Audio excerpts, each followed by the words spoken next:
நாம் கேட்டுக்கொண்டிருப்பது அழகப்பா பல்கலை சமுதாய வானொலி. இது காரைக்குடியின் முதல் வானொலி.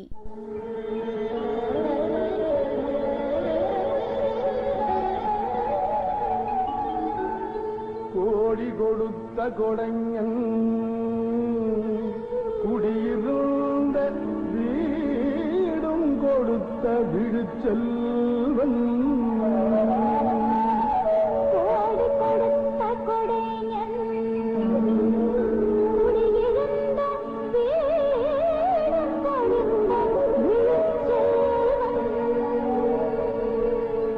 தேடியும் அள்ளி கொடுத்த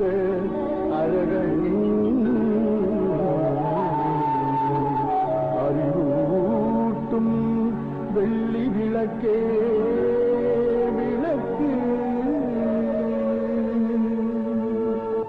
இந்திய அரசு அறிவியல் தொழில்நுட்பத்துறையின் விக்யான் பிரசார் மற்றும் காரைக்குடி அழகப்பா பல்கலைக்கழகம் இணைந்து வழங்கும் அறிவியல் பாலம் புதிய தொடர் நிகழ்ச்சி அனுபவ் திட்டத்தின் பரவலாக்கம். ஆக்கம் ஊக்கம் வழிகாட்டல் டாக்டர் ஆர் ஸ்ரீதர். வடிவமைப்பு செயலாக்கம் காரைக்குடி அழகப்பா பல்கலைக்கழகத்தின் டீன் டாக்டர் KR முருகன். நிகழ்ச்சி ஒருங்கிணைப்பு சமுதாய வானொலி இயக்குனர் டாக்டர் S ராஜாராம். தயாரிப்பு குழு RJ காமாட்சி மற்றும் RJ PL காவேரிமணியன். இன்றைய பகுதியில் அறிவியல் ஆளுமைகளுடன் ஒரு நேர்காணல். காரைக்குடி அழகப்பா பல்கலைக்கழகத்தின் நுண்ணுயிரியல் துறையின் விஞ்ஞானி டாக்டர் A அருண் அவர்கள் நம்மோடு இணைகிறார்.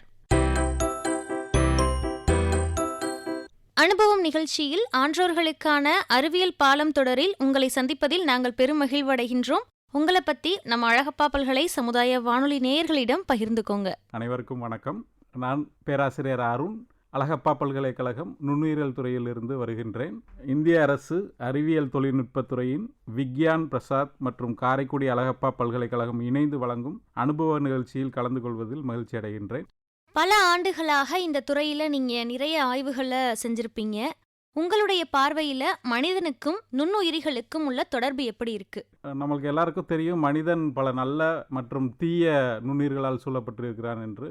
ஆனால் சமீபத்திய கொரோனா தொற்று வந்த பிறகே அதனை பற்றி நுண்ணுயிர்கள் பற்றி அதிக விழிப்புணர்வு மக்களிடையே ஏற்பட்டுள்ளது. ஒரு ப்ளஸ் பற்றி நினைக்கிறதுக்கு முன்னாடி நெகட்டிவ் வந்தால் தான் எல்லா மக்களுமே அதை பற்றி அதிகமாக நினைக்கிற ஒரு சூழ்நிலை இந்த காலகட்டத்தில் இருக்குது. ஸோ அதுக்கு பெஸ்ட் எக்ஸாம்பிள் பார்த்திங்கன்னா கொரோனா.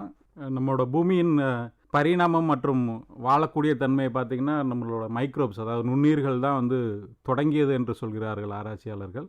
சமீபத்திய நூற்றாண்டுகள் பார்த்தீங்கன்னா நுண்ணுயிரியல் ஆராய்ச்சியில் அதிகமான ஆராய்ச்சிகள் எல்லா நாடுகளிலும் செஞ்சுக்கிட்டு இருக்காங்க.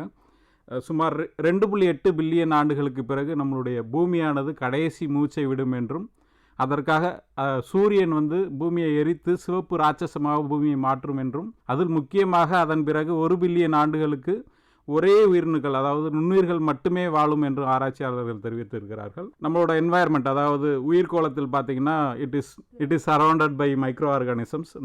நாம் மற்றும் நம்மளுடைய சுற்றுச்சூழல் நுண்ணுயிர்களால் சூழப்பட்டுள்ளது. நுண்ணுயிரிகளின் பயன்பாடுகள் குறித்த ஆராய்ச்சிகள் நம்ம அழகப்பா பல்கலைக்கழகத்தில் எப்படி போயிட்டு இருக்கு சார்? அதை பற்றி கொஞ்சம் சொல்லுங்கள். சுற்றுச்சூழலின் நிலைப்பு தன்மையை பராமரிப்பதில் இந்த மைக்ரோப்ஸ், அதாவது நுண்ணுயிர்கள் பெரிதும் உதவுகிறது. நம் மனித இனத்தின் மற்றும் சுற்றுச்சூழலில் நுண்ணுயிர்கள் முக்கியத்துவத்தை உணர்ந்து எங்கள் நுண்ணுயிரியல் துறை அழகப்பா பல்கலைக்கழகம் மேதகு ஆளுமைகளில் ஒருவரான முன்னாள் துணைவேந்தர் பேராசிரியர் சுப்பையா அவர்களால் 6 ஆண்டுகளுக்கு முன்பு தொடங்கப்பட்டது. கடந்த 6 ஆண்டுகளில் சுமார் 13 international national level conference and workshop நடத்தியிருக்கோம். இந்த நிகழ்வுகளில் உலகத்தின் மிக சிறந்த ஆராய்ச்சியாளர்கள் எங்கேருந்துலாம் பார்த்தீங்கன்னா France, London, Finland, South Africa, China, Mexico, Singapore மற்றும் மலேசியா ஆகிய நாடுகளிலிருந்து எங்களுடைய துறையில் பேசியுள்ளார்கள். ரொம்ப அருமையாக சொன்னீங்க சார். இப்போது இந்த துறையில் நீங்கள் நிறைய சாதனைகள் செஞ்சுருக்கிறீங்க. அடுத்த தலைமுறையான உங்கள் மாணவர்களுக்கு உங்கள் அனுபவங்கள் மூலமாக நீங்கள் சொல்லக்கூடிய ஒரு விஷயம்னா என்ன? அதே மாதிரி இந்த துறையில் சாதித்த மாணவர்கள், உங்களுடைய மாணவர்களை பற்றியும் நீங்கள் இந்த தருணத்தில் பகிர்ந்துக்கோங்க. எங்கள் நுண்ணுயிர் துறை மாணவர்கள் பல்துறைகளில் சிறந்து விளங்குகிறாங்க. பார்த்திங்கன்னா நிறைய திறமையோடு இருக்காங்க எங்களோட ஸ்டூடெண்ட்ஸு. பல மாணவர்கள் தங்கள் திறமையின் அடிப்படையில் பல பாராட்டுகள் மற்றும் பரிசுகளை பெற்றிருக்காங்க. உதாரணத்துக்கு பார்த்திங்கன்னா எங்கள் நுண்ணுயிர் துறை மாணவி மோனிகா அவர்கள் தன் மேம்பட்ட முதுகலை படிப்பிற்காக 2021 டெல்லியில் சுதந்திர தின விழாவில் பாராட்டு சான்றிதழ் பெற்றுள்ளார். அழிவாதும் ஆவாதும் ஆகி வழிபயக்கும் ஊதியமும் சூழ்ந்து செயல் என்பது வள்ளுவன் வாக்கு. அதாவது ஒரு செயலை தொடங்கும் முன்பு அதனால் போவது எது வருவது என கணக்கிட்டு முடிவில் கிடைக்கும் பயனை ஆராய்ந்து எதையும் தொடங்கும் என்று சொல்கிறார். ஆனால் நம்மளுடைய மனித இனம் பார்த்தீங்கன்னா தன்னோட மேம்பாட்டிற்காக வள்ளுவன் கூறிய வாக்கையும் மீறி அதிகமான ஃபாசில் ஃபுயல் யூஸ் பண்ணதுனால இயற்கைக்கு மாறாக பயன்படுத்தி இயற்கையும் அழித்து தன் உடல் சம்பந்தமான அழிவுகளையும் சந்தித்து வருகின்றான். டிசம்பர் 2015 பார்த்தீங்கன்னா யூஎன் கிளைமேட் சேஞ்ச் கான்ஃபரன்ஸ் பாரிஸில் நடந்தது. அதாவது ஐநா காலநிலை மாநாடு பாரிஸில் நடந்தது. அந்த மாநாட்டில் அனைத்து நாட்டு அதிபர்களும் எப்படி நம்ம இந்த குளோபல் வார்மிங்கை, அதாவது புவி வெப்பமயமாதலை தடுக்கிறது அப்படின்றத பற்றி பேசிகிட்டு இருந்த அதே வேளையில் நம்மளோட சென்னையில் அதே டிசம்பர் 2015 பார்த்தீங்கன்னா 100 ஆண்டுகளில் இல்லாத மழைப்பொழிவை பெற்று சுமார் 400 மனித உயிர்களை இழந்து உலகின் 8வது பெரிய அழிவு எனும் பெயரை பெற்றிருக்கு.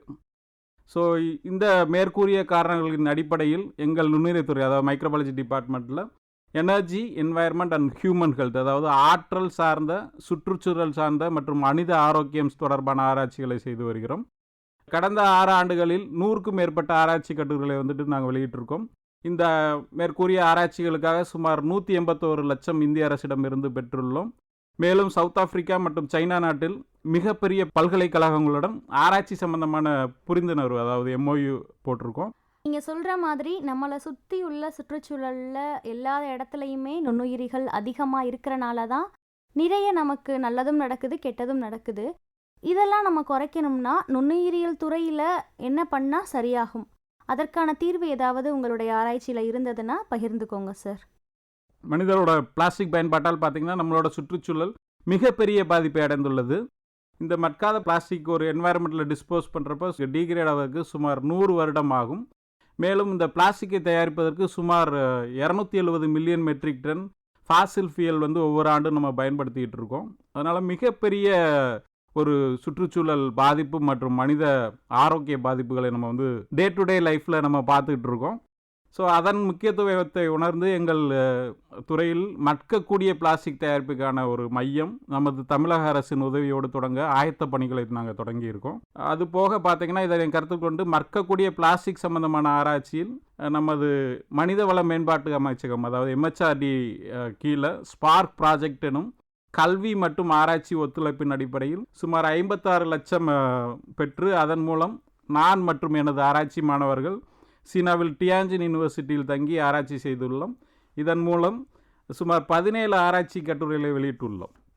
மேற்கூறிய பயோபிளாஸ்டிக் மற்றும் ரெனியூபிள் எனர்ஜி ரிலேட்டடாக ஆராய்ச்சி முடிவின் அடிப்படையில் அமெரிக்கா, ஹங்கேரி, சைனா, சிங்கப்பூர் ஆகிய நாடுகளில் நான் உரையாற்றியுள்ளேன். இன்னொரு பெரிய பிரச்சனை பார்த்தோன்னா மின்சாரம். மனிதனுக்கு தேவையான தேவையான மின்சாரம். உலகளவில் மனிதன் மின்சார உற்பத்திக்காக அதிகமான ஃபாசில் ஃபியல் புதைப்படிவ எரிபொருள்களை பயன்படுத்திக்கிறான். அது இன்னொரு இம்பார்ட்டன்ட் திங் பார்த்திங்கன்னா இதனால் நம்மளுக்கு என்வாயர்மெண்ட் அண்ட் ஹெல்த் அசார்ட்ஸாக இருக்குது. இன்னொரு முக்கியமான இயற்கை பெருஞ்சீற்றத்தின் போது இந்த மின்சார தடங்கள் முற்றிலுமாக சேதமடைஞ்சிருது.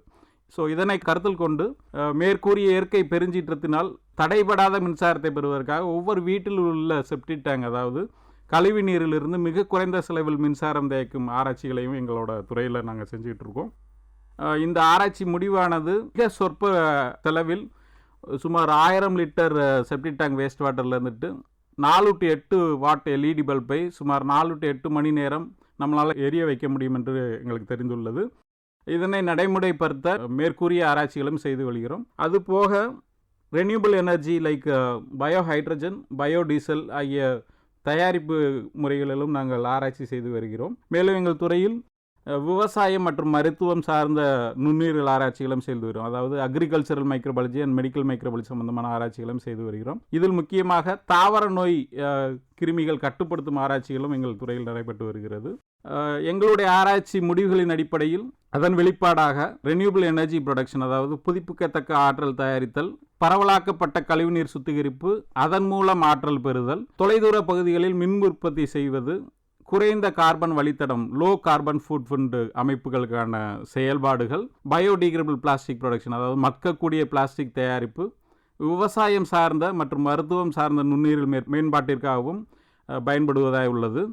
வருமுன்னர் காவாக்கன் வாழ்க்கை எரிமுன்னர் வைத்தாறு போல கெடும். அதாவது குற்றம் வருமுன்னரை காத்து கொள்ளாதவன் வாழ்க்கையானது நெருப்பின் முன் உள்ள வைக்கோல் போர் போல அழிந்து விடும் எனவே நம்மளோட மனித சமுதாயம் இனிமேலும் இயற்கைக்கு எதிரான எந்த ஒரு செயல்பாடும் செய்யாமல் இருந்தாலே நம் வாழ்வு சிறப்பாக அமையும் என்று இத்தருணத்தில் கூறிக்கொள்ள நான் ஆசைப்படுகிறேன். இந்த நேரத்தில் எங்கள் நுண்ணுயிரியல் துறையின் முன்னேற்றத்துக்காக உதவிய பல்கலைக்கழகத்தின் அனைத்து முன்னாள் மேதகு துணைவேந்தர்கள் மற்றும் முன்னாள் மற்றும் இந்நாள் பதிவாளர்கள், பேராசிரியர்கள், அலுவலக நண்பர்களுக்கு நன்றி. வாய்ப்பளித்த பேராசிரியர் முருகன் அவர்களுக்கும் பண்பலை நேயர்களுக்கும் எங்கள் துறை சார்ந்த மனமார்ந்த நன்றிகள். வணக்கம். நேயர்கள் தொடர்ந்து இணைந்திருப்பது அழகப்பா பல்கலை சமுதாய வானொலி. இது காரைக்குடியின் முதல் வானொலி. இந்திய அரசின் அறிவியல் தொழில்நுட்பத்துறையின் விக்யான் பிரசார் மற்றும் காரைக்குடி அழகப்பா பல்கலைக்கழகம் இணைந்து வழங்கக்கூடிய அனுபவம் திட்டத்தின் பரவலாக்கமாக பல நிகழ்ச்சிகள் நம்ம அழகப்பா பல்கலை சமுதாய வானொலியின் வாயிலாக ஒளிபரப்பப்பட்டு வருகிறது. இந்த நிகழ்ச்சியோட முதல் பகுதியை நேயர்கள் இதுவரைக்கும் கேட்டாச்சு. இந்த நிகழ்ச்சியோட அடுத்த பகுதியை நம்ம அடுத்த நிகழ்ச்சியில் கேட்கலாம். நேயர்களாகிய உங்களுக்கு இந்த நிகழ்ச்சி ரொம்ப பிடிச்சிருந்துச்சுன்னா மறக்காமல் நம்ம அழகப்பா பல்கலை சமுதாய வானொலியோட மின்னஞ்சல் முகவரிக்கு உங்களுடைய கருத்துக்களை தாராளமாக அனுப்பலாம். மின்னஞ்சல் முகவரி kamradio@alagappauniversity.ac.in.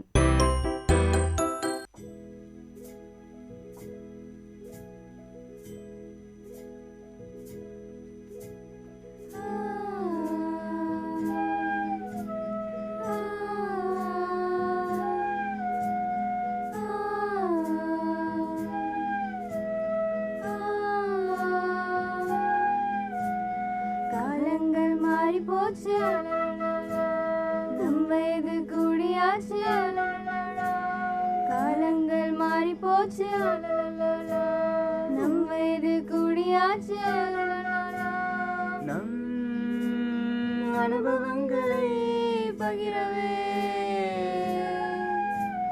நம் அனுபவங்களை பகிரவே புது உற்சாகம் உண்டாச்சு, உற்சாகம் உண்டாச்சு. வாருங்கள் கொண்டாடுவோம், வாருங்கள் கொண்டாடுவோம், வாருங்கள் கொண்டாடுவோம், வாருங்கள் கொண்டாடுவோம்.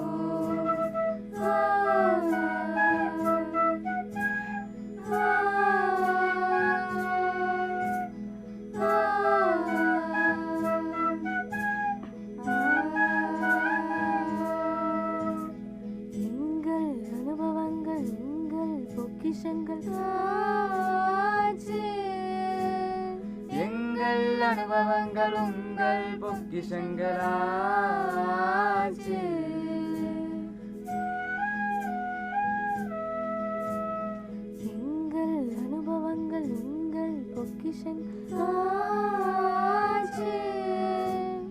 எங்கள் அனுபவங்கள் உங்கள் பொக்கிஷங்களாச்சு. கேளுங்கள் தினம் தினம் இனி சீனியர்ஸின் பேச்சு, கேளுங்கள் தினம் தினம் இனி சீனியர்ஸின் பேச்சு. வாருங்கள் கொண்டாடுவோம், வாருங்கள் கொண்டாடுவோம், வாருங்கள் கொண்டாடுவோம், வாருங்கள் கொண்டாடுவோம். சீனியர்ஸின் காலம், பேசலாம் பகிரலாம் நம் அனுபவம் ஏராளம். வாருங்கள் கொண்டாடுவோம், வாருங்கள் கொண்டாடுவோம், வாருங்கள் கொண்டாடுவோம், வாருங்கள் கொண்டாடுவோம். அறிவியல் ஆரோக்கியம் மற்றும் அன்றாட வாழ்வின் அனைத்து விஷயங்களும், அறிவியல் ஆரோக்கியம் மற்றும் அன்றாட வாழ்வின் அனைத்து விஷயங்களும், மூத்த குடிமக்களுக்கான அனுபவ நிகழ்ச்சியில் வாருங்கள் கொண்டாடுவோம், வாருங்கள் கொண்டாடுவோம், வாருங்கள் கொண்டாடுவோம், வாருங்கள் கொண்டாடுவோம். 90.8 90.8 கேட்டு கொண்டிருப்பது அழகப்பா பல்கலை சமுதாய வானொலி. இது காரைக்குடியின் முதல் வானொலி, இது காரைக்குடியின்